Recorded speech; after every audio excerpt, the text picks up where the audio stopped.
موقف اور ہماری حکومت کا موقف پہلے دن سے یہ ہے کہ ساری فنکشننگ وہ جو اوور سائٹ کے زمرے میں آتی ہو، definitely this house and the other houses they do have the power and are vested with the authority to call anybody they want to for conducting a hearing and putting the question or asking for the records. لیکن کل کی ایک خبر کا جو ذکر کیا فاضل ممبر صاحب نے، وہ بڑی حیران کن ہے.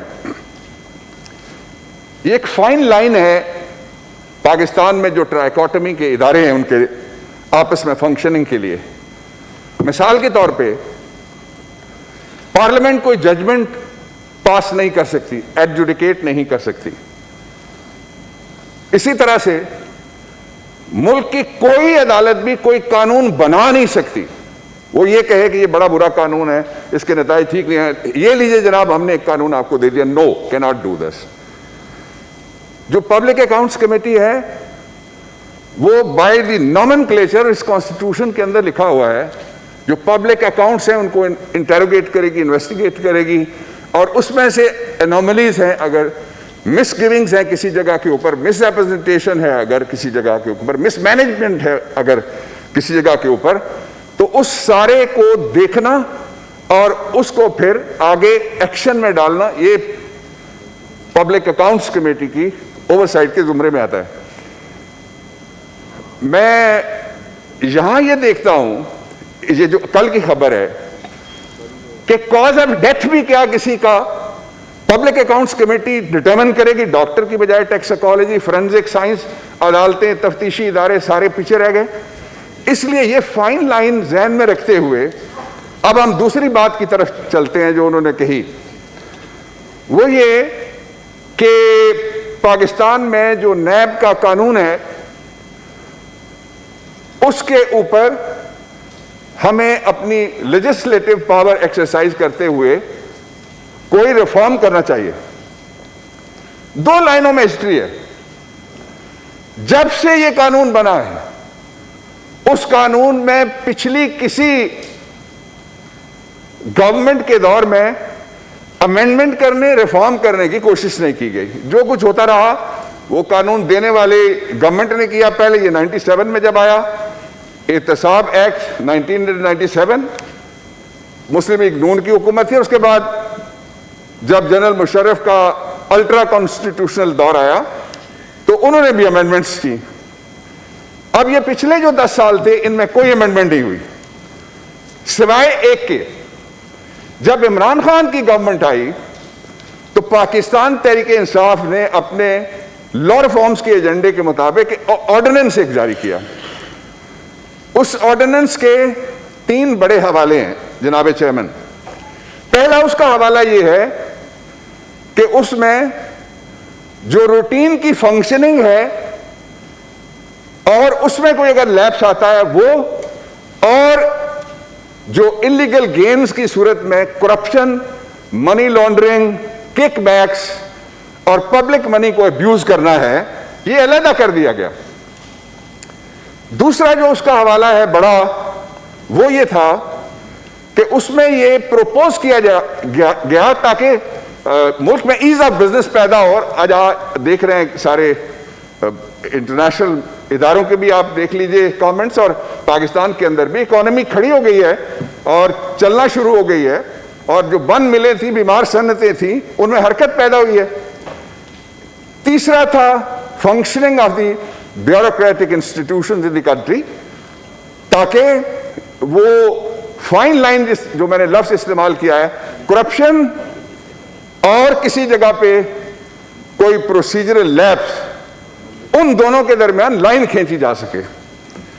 میں بڑی بدقسمتی کی بات ہے، اور بات تو سچ ہے، اگلا میں نہیں مسا پڑتا، کہ وہ آرڈیننس ایک ہاؤس کی کمیٹی کو یہاں گیا، تڑپتا رہا، سسکتا رہا کہ مجھ پہ نظر کرم کرو. پاکستان میں ٹرانسپیرنسی احتساب میں لانے کے لیے، کرپشن روکنے کے لیے آئیے ایک ادارہ جاتی ریفارم ہم کرتے ہیں. وہ مر گیا وہ جس طرح زمین جنبش نہ جنبش گل محمد، اس محاورے کے مطابق مر گیا وہ آرڈیننس، لیکن اس کو کسی نے ہاتھ نہیں لگایا، فائل ایک جگہ دوسری جگہ یہاں وہاں گھومتی رہی۔ آج بھی ہمارا موقف بڑا اس پہ واضح ہے کہ ہم لا ریفارمز،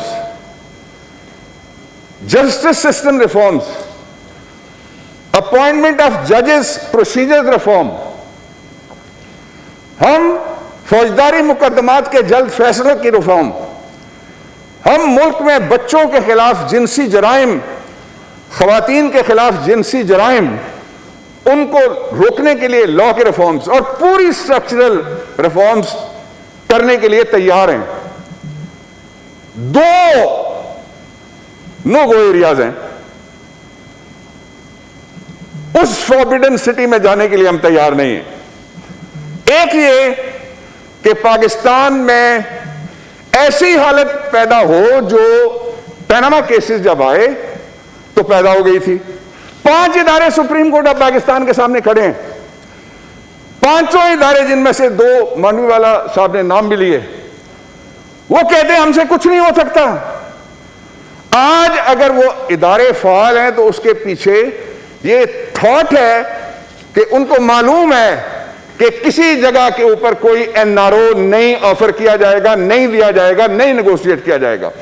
اور دوسرا، جو احتساب کے ادارے ہیں ان کے دروازے پہ موٹا تالا ڈال کے ایلفی لگا کے چابی کسی اور کے حوالے نہیں کی جائے گی۔ اس کے علاوہ جو بات کرنا چاہتے ہیں وہ کرنا بہت ضروری ہے۔ جو انہوں نے تیسری بات کی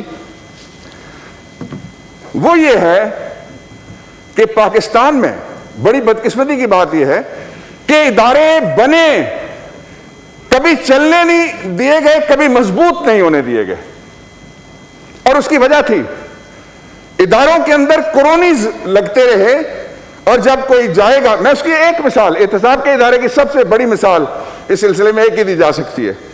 یہ جو موجودہ سیٹ اپ ہے، chairman, prosecutor, accountability, DGs وغیرہ، یہ پچھلے جو اپوزیشن لیڈر صاحب تھے نیشنل اسمبلی کے اور جو لیڈر آف دی ہاؤس صاحب تھے، ان دونوں نے لگائے۔